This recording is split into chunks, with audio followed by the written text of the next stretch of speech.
이제 3부에서는 저희가 이런 인공지능이 사회나 경제에 어떤 영향을 미칠지를 말씀드릴 겁니다. 그러기 위해서 이 표지를 한번 보겠는데요. 이거는 이제 타임지에서 2023년 6월달 타임지 표지입니다. 봤더니 The End of Humanity, 인류의 종말이죠. 근데 자세히 보십시오. 뭐가 남아있습니까? AI. 그렇죠? AI가 인류의 종말을 가져올지도 모른다라는 컨셉으로 이렇게 작성을 한 겁니다. 예, 그래서 이제 AI가 이제 사회에 어떤 영향을 미치는지 알아보기 위해서 활용 분야를 먼저 보겠습니다. 예, 제조에서는 위험한 일을 이제 AI가 대처하기 시작하고요. 금융에서는 이제 데이터 분석, 그다음에 의료에서는 진단이나 의료 영상 분석, 그다음에 유통에서는 맞춤형 추천 시스템. 예, 추천 시스템은 다 AI가 해주는 겁니다. 그다음에 이제 교육에서는 거꾸로 학습이라고 해서 먼저 집에서 AI나 유튜브를 통해서 학습을 한 다음에 학교에 가서는 그냥 선생님하고 토론하는 거예요. 친구들하고.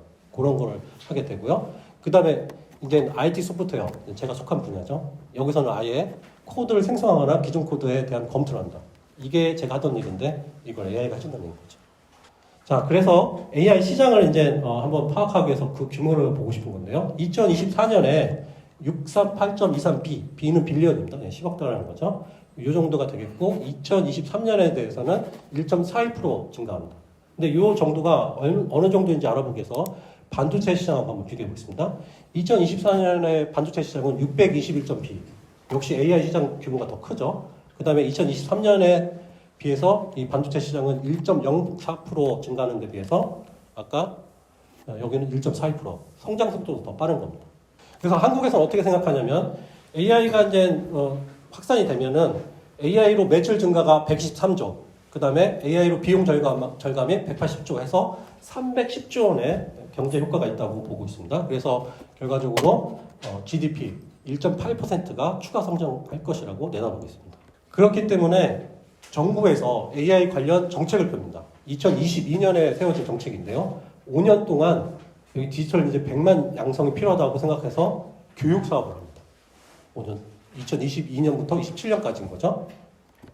그래서 그 교육 사업이 뭐냐면 K 디지털 트레이닝 사업입니다. 이 내용을 좀 살펴보겠습니다. 교육 대상이 대학 졸업자, 재학생 혹은 유학생, 휴학생이고요. 그 다음에 교육비는 무료입니다. 개인은 무료고 오히려 정부에서 30만 원을 준다고 되어 있습니다. 여기 최대 월 30만 원 훈련 장려금 지급. 그 다음에 교육 내용은 이제 AI 관련 내용이 되겠고요. 근데 교육 기간이 6개월, 네, 지금 다 6개월로 진행을 하고 있습니다. 그러면서 평일 아침 9시부터 저녁 6시까지 8시간씩 합니다. 하루에. 근데 이게 좀 문제를 일으키죠. 어떤 문제가 일으킵니까?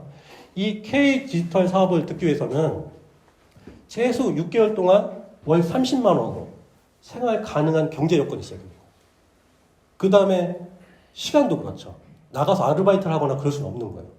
그러다 보니까 빈부격차가 이 교육 때문에 정보 격차까지 이어집니다. 그런데 이 정부에서는 저런 교육 사업뿐만 아니라 과기정통부 인공지능 사업단이라는 게 있습니다. 인공지능 사업을 지원해주는 사업단인 거예요.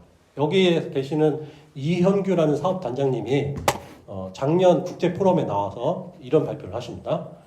AI로 사업을 하려고 하는데 처음에 AI로 사업을 어떻게 할까로 시작하지 말라는 얘기인 거예요.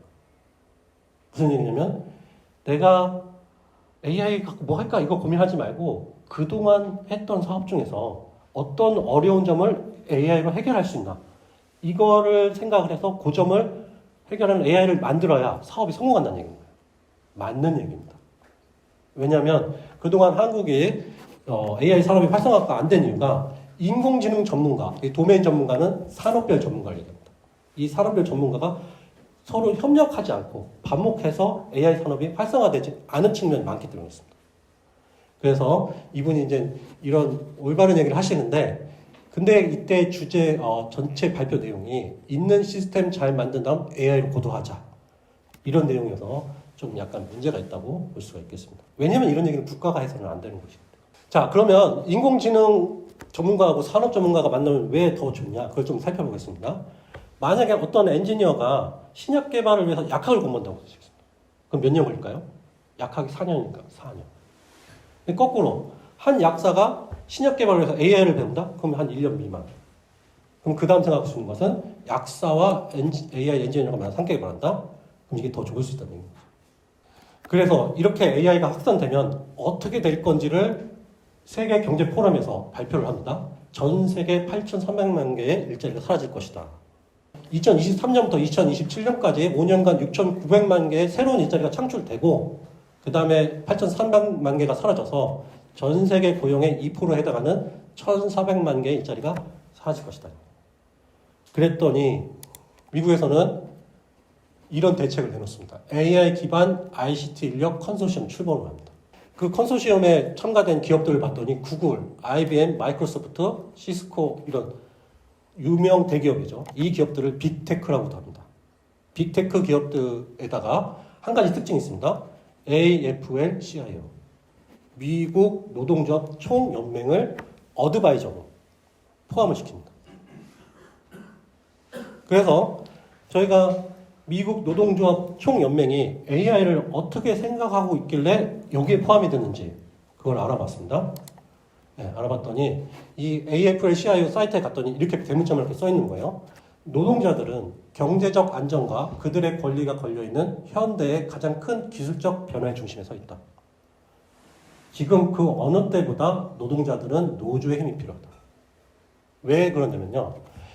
AI를 이렇게 파악하고 있다는 거죠. 고용주는 현재 근로자를 고용, 모니터링, 평가, 징계하고 심지어 해고하기 위해 근로자의 동의 없이 점점 더 정교해지는 AI 기술을 배포하고 있다. 이게 정확하게 한국의 배달의 민족 알고리즘하고 똑같습니다. 이 배달의 민족 알고리즘이 배달 기사들을 평가, 모니터링, 그리고 징계를 하고 있는 것이죠. 그 다음에 향후 10년 내에 일자리가 사라지게 될 사람들 중에 거의 80%가 연간 38,000달러 미만을 벌 수 있다. 그 다음에 보호가 없다면 일하는 여성과 유색인종은 이 기술로 인해 최악의 사회적, 경제적 결과를 경험하게 될 것이다. 그래서 근로자의 직업의 질, 안전, 권리를 보호하기 위해서는 인공지능의 설계, 개발, 구현에 근로자가 반드시 포함해야 된다는 게 이 노조의 입장인 거죠. 그래서 그 밑에 이렇게 썼습니다. 노동조합은 노동자의 참여를 요구할 수 있는 가장 강력한 도구다. 그런데 이제 2023년 12월, 작년 겨울에 이런 일이 벌어집니다. 마이크로소프트하고 이 노동조합 총연맹하고 연합을 해요. 협력을 하는 거죠. 이게 조선일보하고 중앙일보 기사입니다. 그래서 협력을 해서 한 목적이 뭐냐? 첫 번째, AI 기술 동향에 대한 심층 정보를 노동계와 공유하고 좋은 얘기죠. 그 다음에 AI 기술 개발에 대한 노동자의 관점을 반영. 네, 괜찮은 얘기입니다. 그 다음에 일선 노동자들의 역량과 요구가 AI 정책에 반영되도록 하겠다. 다 좋은 얘기입니다. 그런데 그렇게 하기 위해서 이걸 한다는 거예요. MS에서 노조 지도청은 물론 근로자들에게 AI가 어떻게 작동하는지 정식 교육에 나서기로 했다. 그러니까 노조에 있는 사람들한테 MS가 교육을 시켜주는 거예요. AI 교육을. 그러면서 하는 말이 좀 이상합니다. 근로자들이 영문도 모르고 AI에 일자리를 뺏기는 가능성을 교육을 통해 예방하겠다는 것이다. 그 얘기는 뭡니까? 그럴 수도 있다는 거잖아요. 그래서 좀 더 살펴보겠습니다. 그래서 MS 최고 경영자가 이렇게 얘기를 합니다. AI가 결코 일자리를 대체하지 않을 것이라고 말할 수 없다. 그건 정직하지 않다. 이게 솔직하게 얘기를 하는 거죠. 그랬더니 이제 여기에 대해서 이제 노조 측에서는 획기적이고 이 동맹이 역사적 동맹이라고만 평가를 합니다. 그럼 이 사안에 대해서 인터뷰한 내용을 한번 보겠습니다. 결국 저 얘기는 뭐냐면 노조하고 MS가 협력해서 AI 만든다는 얘기인 거예요. 그렇죠? 그러면 그 AI의 노동자들이 작업하던 분야에 더 이상 사람이 필요가 없겠죠. 그럼 이런 두 가지의 질문이 들 겁니다. 하나는 AI 시스템이 창출한 잉여 가치를 어떻게 분배할 것인가. 또 하나는 노조와 사측이 협력해 만든 AI 시스템에 의해 발생한 실업에 어떻게 대처할 것인가. 이 두 질문을 할 수밖에 없다는 것이죠. 근데 이거는 이제 인터뷰해서 저하고 인터뷰하신 분이 말씀한 얘기고 저는 궁금한 게 이거였습니다. 아니, 노조가 AI 시스템 만드는 데 참여했는데 노동자의 일자리 대책 발생하지 않는 방향으로 만들 수 없는가? 한국에서는 일자리가 어느 정도 대체되느냐라고 살펴보면 13%가 대체된다고 합니다. 13%는 제조업 93만 개, 건설업 51만 개, 전문과학 기술 서비스 46만 개, 정보통신 41만 개에서 총 327만 개가 대체될 거라고 보고 있습니다. 그래서 한국에서도 가차 하고 싶어서 이걸 만듭니다. AI 전략 최고위 협의회. 근데 이 전략 최고위 협의회를 봤더니 이 정부기관들이 쭉 참여한 다음에 민간위원 한번 보겠습니다. 네이버, 카카오, SK텔레콤, KT, 삼성전자, 이스소프트, 카이스트, 대통령실, 법무법인, 그나마 철학과 교수님 한 분. 민노총. 맞습니다. 대한민국 AI 전략 최고위 협의회에 왜 노조가 없습니다.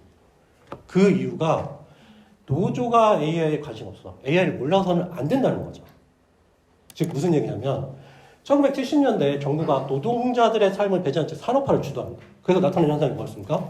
전태일 열사가 노동법 공부하기 시작한 거잖아요. 그래서 그러면 20년대 정부가 노동자들을 배제한 채 AI 산업 구조를 만드는데 어떤 현상이 나타날까요?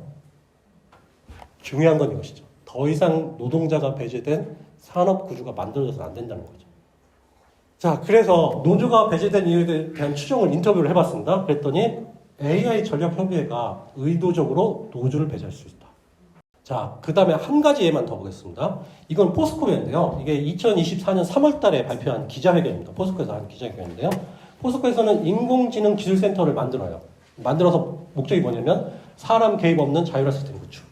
그래서 자율 시스템 만드는 데 집중을 하는 겁니다. 그래서 아주 구체적인 인지인공지능, 판단인공지능, 제어인공지능 이런 계획까지 세웁니다. 이 제어인공지능을 보면 고숙련 작업자들의 노하우 정보를 딥러닝의 생산활동의 효율성을 끌어오는 게 목표다. 이 포스코는 알고 있는 거예요. AI 기술만 갖고서는 사업에 성공할 수 없다. AI 기술과 산업 기술이 꼭 결합해야 성공한다. 그래서 제가 이걸 보고서 이 포스코의 전략은 성공할 것이다 이렇게 생각했습니다. 근데 문제점이 뭡니까? 대형 실업이 예고되는데 그거에 대한 대책은 왜 없냐는 거죠. 그것도 세웠어야 되는 거죠.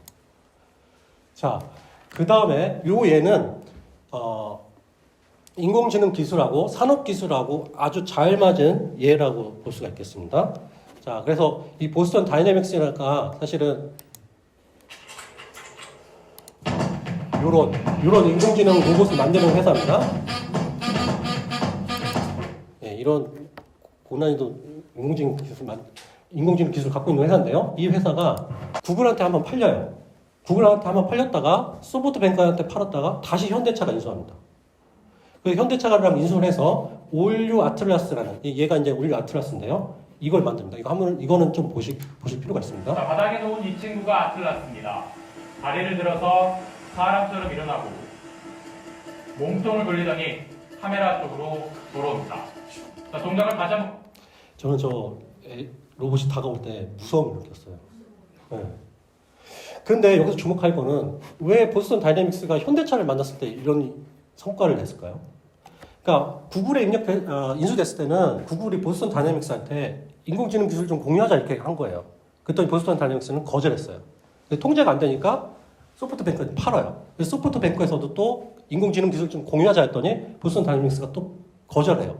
근데 이번에는 현대차가 인공지능 기술을 공유하자고 한 게 아니라 자동차 제조 기술을 주는 거예요.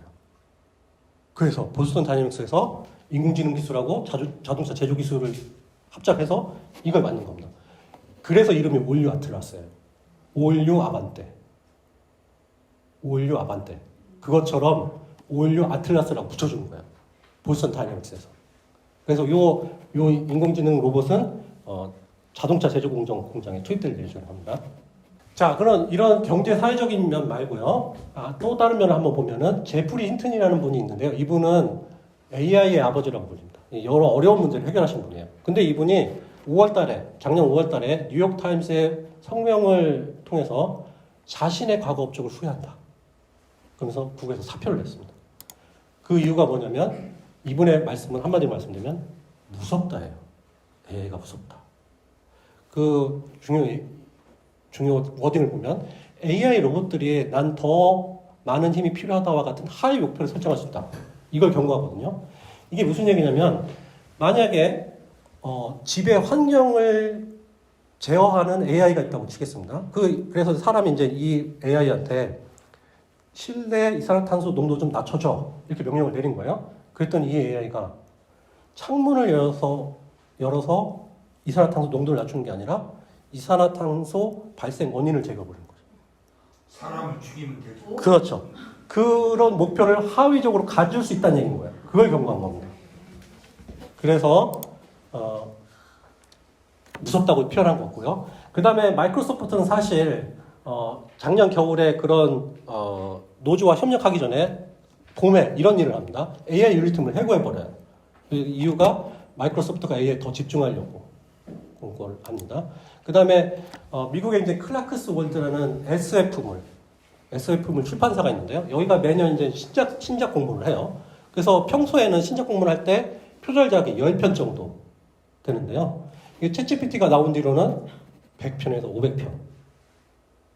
이렇게 늘어나는 거예요. 그래서 이 출판사 직원들이 도저히 이걸 다 읽을 수가 없는 거예요. 그래서 자기네 출판사만 그런가 해서 다른 출판사들한테 연락을 합니다. 근데 다 마찬가지라는 거예요. 그래서 신작 공부를 중단합니다. 무기한 중단. 자, 그 다음에 스택 오버플로우라는 사이트가 있는데요. 예, 저게 제가 좀 뼈아픈 과거가 있습니다. 사실 제가 2, 3년 전에 강남의 모 기업에 계신 본부장님하고 저하고 이 사이트가 너무 유명하니까 한국의 스택 오버플로우를 만들자고 그랬었어요. 같이. 이거는 프로그래머들이 무슨 오류가 나면 이 사이트 가서 그 오류 해결법을 본 다음에 다시 자기가 짜던 프로그램을 적용하는 그런 해법을 주는 사이트였던 거거든요. 그래서 예전에는 여기가 스택 오버플로우 사이트의 링크 버튼이었어요. 이게 조금 에러가 나는데요. 근데 이번에는 여기가 픽스 에러. 스택 오버플로우 사이트를 방문하지 않고 인공지능이 바로 고쳐주게 하겠다 이 뜻인 거예요. 그러니까 이 사이트를 방문 안 하죠. 그러니까 이 사이트의 방문자가 월마다 12%, 10%, 30, 13% 감소하는 거예요. 이 사이트 얼마 안 가도 없어질 것 같아요. 오염된 데이터를 AI가 학습하면 오염된 결과를 나타낼 것이라는 걸 말씀드릴 건데요. 여기 이제 imagenet.org라는 거대 이미지 사이트가 있습니다. 여기서 이제 1000만 장 정도의 이미지를 보유하고 있는데요. 각 이미지마다 정답을 달아놨어요. 무슨 얘기냐면 이 그림, 이 사진은 고양이, 이 사진은 개, 이 사진은 자동차, 이 사진은 비행기.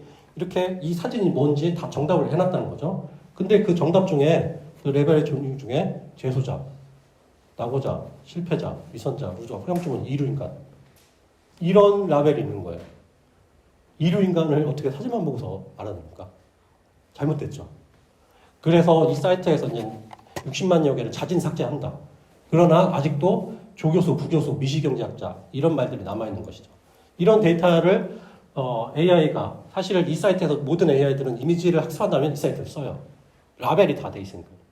그래서 이런 거를 AI가 학습을 하면 오염된 결과를 내보낼 수밖에 없다는 것이고요. 이 얘는 이제 인공지능 평가 시스템을 만들었는데 오염된 데이터를 썼다는 거죠. 그 예를 잠깐 보겠습니다. 애플이라는 데하고 골드만삭스라는 데서 신용한도 평가 시스템을 만듭니다. AI 시스템을 만들어요. 근데 다 만들고 보니까 이 공동 창업자인 스티브 위즈니악이 아내하고 자기는 공동재산, 공동 계좌를 갖고 있는 거예요. 그런데도 자기가 신용한도가 10배가 높다는 거예요. 그래서 이거를 골드만삭스한테 항의를 합니다. 그랬더니 골드만삭스에서 뭐라고 하냐면 실제 신용한도 평가 항목에는 성별 입력란이 없습니다. 이렇게 대답을 하는 거예요. 왜 그렇게 됐을까요? 근데 이 AI는 골드만삭스의 과거 데이터들을 다 학습을 한 거예요. 근데 이 골드만삭스가 성별 입력란은 없지만 실제로 남자 여자를 차별해서 신용한도를 매긴 거예요. 그 패턴이 데이터에 남아 있었던 것이죠. 그 데이터에 남아 있는 그 패턴을 인공지능이 찾아내서 자기가 학습한 거예요. 그래서 이런 결과가 나온 거죠. 그래서 이 인공지능은 폐기가 됩니다. 이런 일이 거기만 있는 것이 아니라 아마존 인공지능 채용 도구에서도 있어서 또 역시 폐기가 됩니다. 아까 말씀드린 것 중에 하나가 챗GPT가 3천억 단어를 썼다고 했잖아요. 그 단어 중에 너가 말한 건 몇 개나 포함되느냐는 거죠. 그거를 그 사용 여부를 확인할 수도 없고 그래서 이때 요 상황에 대해서 이칠 권리와 지적 재산권이 문제가 될 수 있다. 이렇게 지적을 하는 것이죠. 그 다음에 이제 이거는 알고리즘의 폐해인데요. 2007년과 2015년 사이에 미국의 이제 15, 19세 소녀들의 자살률이 2배로 증가합니다. 그 이유를 봤더니 소셜 미디어 때문에 그렇다는 거예요. 그래서 왜 그런 거 봤더니 인스타그램에서 예쁜 외모, 잘 사는 모습을 지속적으로 추천하는 알고리즘이 있는 거예요. 그래서 한번 인스타그램에서 예쁜 모습을 한번 보면 계속 그런 사진만 뜬다는 거죠. 그러니까 이걸 계속 봤던 소녀들이 자신들이 이제 신체에 대한 열등감, 우울증, 섭식장애, 그래서 이제 자살한다는 거예요. 근데 여기서 더 큰일인 것은 이 사실은 페이스북도 인스타그램도 예전부터 알고 있었다는 거예요. 그걸 알면서 계속 묵인하고 운영해 왔다는 것이죠. 그래서 이거를 월스트리트 저널이 폭로를 합니다. 근데 이런 예가 한국에서도 있어요. 그건 비슷한 예는 아니지만 네이버의 광고 수익 알고리즘이 문제가 되는 거예요. 네이버의 광고 수익 알고리즘은 기사를 많이 올리고 클릭을 많이 받을수록 광고 수익을 많이 나눠 갖게 되어 있습니다. 그래서 결국은 기자 한 명이 하루에 여러 개의 기사를 올려야 되고 그러다 보니까 시간이 없어요. 취재할 시간이. 그리고 클릭수를 많이 받아야 되니까 선정적인 기사를 막 베껴서 하는 거죠. 그래서 실제로 이런 일이 벌어진 거죠. 가나 여성 인육 케밥 8년 동안 팔아서 150억 먹어요. 이런 기사들이 언론에 뜨게 되는 거죠. 다 사실은 허위로 밝혀졌습니다. 여기 태권도 전 챔피언 다리 폭발 이런 거 다 거짓으로 판명이 났습니다.